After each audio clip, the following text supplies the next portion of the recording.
I moved from India when I was 12 years old, and since then I've been back there twice. I've seen the privileged life I'm living firsthand in both the countries. I've seen my 14-year-old nanny get married. I've seen little girls begging on the street for a morsel of food. And I've seen sisters getting pulled out of school over their brothers for the sake of money. I felt very strongly about women's rights for a long time. I believe that everyone should have the power to speak out and express themselves. Over the summer in India, I volunteered with a mentally challenged hospital and gave the girls there resources to do art. That center had done art before, but I suggested that they display their pieces. It not only brightened up the room, but also brightened up the girls' faces. They kept pointing at it and telling me how proud they were to see it. This is what it means to be a girl in Canada and all over.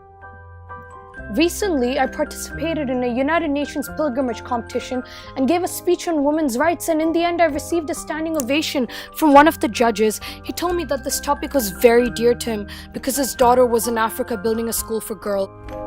This is why I want to be on the Girls' Council.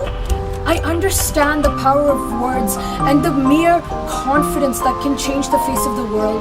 As a scientist since grade 11, speaker and debater since grade 8, poet and writer since grade 2, and artist since grade 1, and a girl since grade 0, I understand the need for such a battle. I bring a multitude of skills, my ability to express myself through writing, speech, poetry, my passion for leadership, and most important, the compassion I've learned from my mother. But what does it mean to be a girl? It is defined as being the opposite to a boy. But for me, it means feeling the power to live and love freely. I envision a day when we can look at a young girl and say she has a bright future ahead of her.